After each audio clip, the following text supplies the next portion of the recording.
सबसे ज्यादा दूध श्रावण के महीने में ही शंकर भगवान पर क्यों चढ़ता है, उसका वैज्ञानिक कारण क्या है। श्रावण के महीने में शंकर भगवान पर गाय का दूध सबसे ज्यादा इसलिए चढ़ता है क्योंकि गाय हरा चारा खाती है।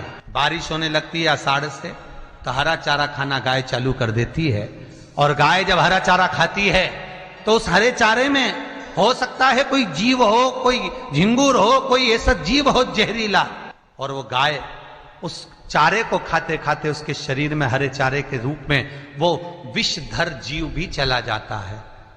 जब विष अंदर जाता है तो गाय के रक्त के शरीर की नाड़ियों के माध्यम से दूध में मिल जाता है। इसलिए वैज्ञानिक कारण यह है कि गाय का जो दूध कच्चा निकलता था श्रावण के महीने में वो शंकर भगवान को समर्पित कर देते थे कि ये विष वाला दूध हमारे घर में कोई पिए ना। इसलिए शंकर भगवान को कच्चा दूध चढ़ता है, पका हुआ नहीं, क्योंकि कच्चा दूध अगर श्रावण के महीने में हम पिएंगे तो हो सकता है उसमें कोई जीव हो और वो हमारे भीतर जाए विष उत्पन्न कर दे।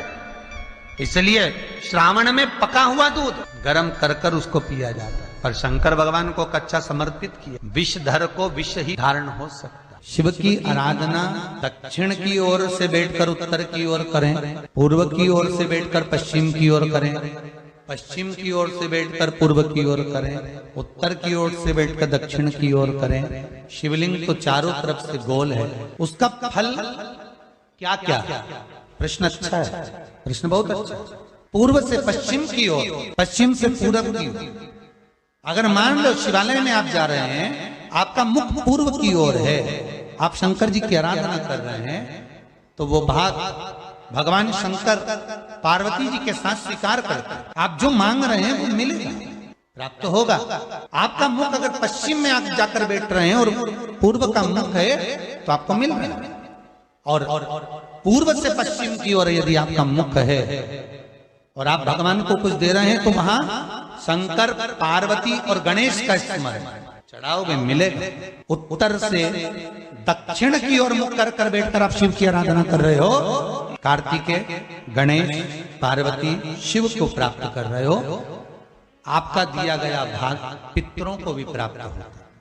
पर जब हम दक्षिण में बैठकर उत्तर की ओर मुख कर कर भगवान शंकर की जब आराधना करते हैं तो केवल शंकर पार्वती या गणेश और कार्तिकेय नहीं, शंकर भगवान की अशोक सुंदरी, 5 कन्या, जया, विषहरा, सामरी, वारी, गौतली, देव और शंकर भगवान के जितने गण हैं और भगवान शंकर के दरवाजे पर रहने वाले द्वारपाल हैं, भगवान शंकर के उस जलाशय के सम्मुख में 33 कोटि जो देवता हैं, वो जब हम एक बेलपत्र भी अगर उत्तर की ओर मुख कर कर भगवान शिव को समर्पित करते हैं तो वो सारे देवताओं को स्वीकार हो जाती है और वो कार्य तुरंत सफल हो। दक्षिण की ओर, दक्षिण में भगत बैठता है, उत्तर की ओर जलाधारी रहती है। महाराज देखिए कितनी विचित्र लीला है। पंडित जी आपको पूजन करने बिठाएंगे तो कहेंगे पूरा पश्चिम में बैठो, पंडित जी अगर बिठाएंगे तो कहेंगे पूरा पश्चिम में बैठो, पर शंकर का अनुमोदन करने वाला, शिव का स्मरण करने वाला, शंकर की पूजन करने वाला, शंकर को जल चढ़ाने वाला अगर वो पूरब में बैठकर चढ़ा रहा है, पश्चिम में बैठकर चढ़ा रहा है, उत्तर में बैठकर चढ़ा रहा है, उसका फल मात्र 25% है। और शंकर को अगर दक्षिण में बैठकर उत्तर की ओर मुख कर कर जल चढ़ा रहा है तो उसका पुण्य 1000% है। महाराज उसका पुण्य आनंद में प्राप्त हो जाता है, उसको कम नहीं हो सकता, वो बढ़ उसमें कमता नहीं रहती। एक प्रैक्टिकल करके देखना, छोटा सा प्रैक्टिकल, छोटा सा है। मान लो किसी व्यक्ति को बहुत तेज बुखार आ रहा है, बहुत तेज बुखार, कोई बच्चा है कोई बड़ा है और उसको बहुत तेज बुखार आ रहा है। अब आज के जमाने में बुखार कोरोना के चक्कर में भी है, वो भी ध्यान रखना हो। पर मान लो किसी व्यक्ति को बुखार बहुत तेज आ रहा है, बच्चा तप भी बहुत रहा है, 1 लोटा पानी महाराज लेकर जाइए, उल्टे हाथ में उस कलश को रखिएगा, सीधे हाथ से उस कलश के ऊपर हाथ रखकर लेकर ऐसे कैसे ही मंदिर में चले जाओ शंकर जी के। दक्षिण की ओर खड़े हो, उत्तर की ओर मुख करो, एक पात्र भी लेकर जाओ, उस पात्र को जहां से पानी गिरता है वहां रख दीजिए और उस पानी को शंकर जी को चढ़ा दीजिए। उस पानी को लेकर जाओ, एक बाल्टी में डाल दो, दूसरा पानी उसमें भर लो, जिस व्यक्ति को बुखार आ रहा है उसको स्नान करा दो। 15 से 20 मिनट के बाद में 20 मिनट भी जान दो, अगर आपको लगता है कि शरीर ठंडा हो गया और आधे घंटे बाद उसको फिर आप टेम्परेचर नापेंगे, बुखार धीरे धीरे समाप्ति की ओर आ जाएगा, बुखार टिकेगा नहीं उसके शरीर। तांबे का लोटा जिसका मुख छोटा हो, गला लोटे का मुख छोटा हो, ऐसे लोटे से जब हम भगवान का अभिषेक या पूजन करते हैं तो उससे बीमारी समाप्त होती है, रोग छिन्न होता है। तांबे के लोटे से शंकर भगवान को दूध चढ़ाना चाहिए, नहीं चढ़ाना चाहिए? शास्त्र कहता है तांबे के लोटे से दूध चढ़ाने से पूत छिन्न होता है, इसलिए तांबे के लोटे से दूध ना चढ़ाएं। अगर दूध चढ़ाना है तो स्टील का पात्र ले लें, चांदी का पात्र ले लें, आदि दूसरे पात्र ले लें, पर तांबे के पात्र से दूध ना चढ़ाएं।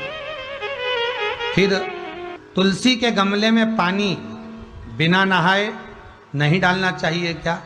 वैसे शिव महापुराण में एक बात अच्छी लिखी है और स्कंद पुराण में भी लिखी है कि यदि तुलसी और बेलपत्र, क्या क्या चीज, तुलसी और बेलपत्र बिना नहाए स्पर्श नहीं करना चाहिए। अगर बेलपत्र की पत्तियों को भी तोड़ना है, उतारना है, तुलसी के दल को भी उतारना है तो बिना नहाए ना उतारे। स्नान कर लिया हो तो तुलसी के दल को स्पर्श करें, तुलसी को स्पर्श करें या बेलपत्र को। बेलपत्र का भी स्पर्श बिना स्नान के नहीं किया जाता शिव महापुराण के अनुसार। समझ में आता है? सीधा बेलपत्र और उल्टा बेलपत्र समझ लेना, बहुत अच्छे से समझिएगा। शिव जी के सम्मुख में शंकर भगवान के शिवलिंग पर जब बेलपत्र चढ़ता है तो बेलपत्र का जो सीधा भाग होता है वो शिव जी के शिवलिंग पर होना चाहिए, उल्टा भाग ऊपर होना चाहिए। बहुत ध्यान से समझना हो। जब नंदीश्वर को बेलपत्र चढ़ाते हो, नंदी जो बाहर होता है उसको बेलपत्र चढ़ाते हो तो नंदी को दो जगह बेलपत्र चढ़ती है, आपको ध्यान में होगा। पहली बेलपत्र नंदी को जब चढ़ती है तो नंदी के सामने चढ़ती है, तो उसका बेलपत्री का जो डंडी का मुख है वो नंदी की ओर होता है और बेलपत्री की पत्ती का मुख शंकर जी की ओर होता है। समझ में आ रहा है सबको? डंडी का मुख, जैसे नंदी ऐसे बैठा है तो डंडी का मुख नंदी की ओर होगा, पत्ती का मुख शिव के, और ये सीधी की सीधी नंदी के सामने नीचे रखा जाती है, नंदी के सामने। और एक बेलपत्र जब नंदी के ऊपर चढ़ती है तो डंडी का मुख शिव जी के ऊपर होता है और इस पत्ती का मुख नंदी के सिर पर नंदी की ओर होता है।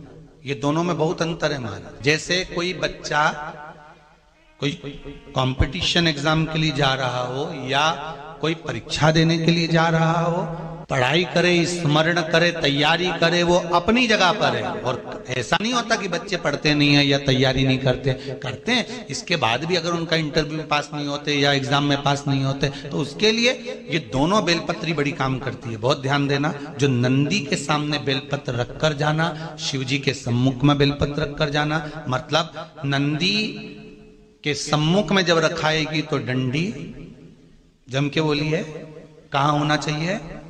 नंदी की ओर। और जब ऊपर रखाएगी तो डंडी शिव की ओर हो। ये दो बेलपत्र रखकर शिव जी का स्मरण कर कर जाएं, कार्य सफलता की ओर बढ़ता है। कोई काम के लिए आप जा रहे हैं तो उसमें सफलता मिल जाती है, उसमें सफलता प्राप्त। शिव जी को बेलपत्र चढ़ा रहे हो, जो चिकना भाग है, सीधा भाग शिव जी के ऊपर, शंकर भगवान के ऊपर। थाली में अगर शिवलिंग का निर्माण कर रहे हो, पार्थिव शिवलिंग का निर्माण कर रहे हो, तो थाली में जब बेलपत्र रखोगे तो सीधी रखोगे, फिर उसके ऊपर शिवलिंग का निर्माण। अगर आप निर्माण करते हैं पार्थिव शिवलिंग का और बनाते हैं। अब एक नियम बड़ा विचित्र है शंकर पर जल चढ़ाने का, जो भाव वर्णित किया जाता है कि हम शंकर को मंदिर में जाकर जल चढ़ाते हैं तो खड़े खड़े चढ़ाएं कि बैठकर चढ़ाएं। बहुत ध्यान देना साहब। शंकर में मंदिर में जाकर हम भगवान शंकर को जल चढ़ाएं तो खड़े होकर चढ़ाएं कि बैठकर चढ़ाएं। अब दो तरह का शिवलिंग है मंदिरों में, दो तरह का शिवलिंग का निर्माण होता है, ठीक है? एक विष्णु शिवलिंग, एक शक्ति पार्वती शिवलिंग। बहुत ध्यान से सुनना, दो तरह का शिवलिंग मंदिरों में होता है, दो तरह का शिवलिंग मंदिरों में होता है। समझ लेना बहुत अच्छी तरह से। एक शिवलिंग वो होता है जो जमीन पर डायरेक्ट जलाधारी रहती है, शिवलिंग रहता है, ऐसी जलाधारी पूरी की पूरी, और शिवलिंग जमीन पर रखा रहता है, डायरेक्ट जमीन पर। आप जल ले जाकर चढ़ाए, निकल गया रास्ते से। एक शिवलिंग जो जमीन पर डायरेक्ट शंकर भगवान की जलाधारी और शिवलिंग रखा रहता है वो शक्ति शिवलिंग कहलाता है। माता पार्वती का हस्त कमल उस शिवलिंग के सम्मुख में, और दूसरा शिवलिंग एक डमरू जैसा होता है। एक डायरेक्ट नीचे रखा हुआ शिवलिंग और एक भगवान जो नीचे डमरू जैसी आकृति होती है, इस पे जो डमरू जैसा जो भाग बना होता है ये भगवान विष्णु का हस्तकमल है, और ऊपर का जो भाग है वो भगवान ब्रह्मा का हस्तकमल है। इसको विष्णु शिवलिंग कहते हैं। आप शक्ति शिवलिंग का जब जब अभिषेक करें, बहुत ध्यान रखना अपनी जिंदगी में इस प्रसंग को। जो शक्ति शिवलिंग हो उस पर जब भी जल चढ़ाना तो बैठकर चढ़ाना। शक्ति शिवलिंग पर जब भी जल चढ़े, भले शिवलिंग कितना भी ऊंचा हो, कितना भी ऊंचा हो, तो संगी से चढ़ा दो, पर जल बैठकर चढ़ाए। भले शिवलिंग कितना भी ऊंचा हो, पर अगर भूमि टच है, शिवलिंग अगर भूमि टच है, शक्ति शिवलिंग है, तो भले आधा शिवलिंग नहाए, आधे पर पानी जाए, पर बैठकर ही स्नान कराया जाता है। और महाराज यदि हरीश्वर शिवलिंग है, अर्थात भगवान विष्णु के हस्त कमल पर, ब्रह्मा के हस्त कमल पर यदि शिवलिंग है, तो वो शिवलिंग का जब भी स्नान कराएंगे, अभिषेक कराएंगे, पूजन कराएंगे, तो खड़े होकर ही करना है। और खड़े होने का भी तरीका होता है, दोनों चरण बराबर में रखकर कभी भी शंकर भगवान के शिवलिंग का स्नान नहीं कराया जाता। दोनों चरण बराबर रखकर, अगर हरीश्वर शिवलिंग है, किसी मंदिर में शंकर को जल चढ़ाने के लिए आप गए हो और शंकर को जल चढ़ा रहे हो, तो हरीश्वर अगर शिवलिंग है तो दोनों पांव बराबर रखकर नहीं, एक सीधा चरण थोड़ा सा आगे रखिए और उल्टा चरण थोड़ा सा पीछे रखकर भगवान शंकर का जलाभिषेक करने पर लक्ष्मी जैसे अपने चरण रहते हैं,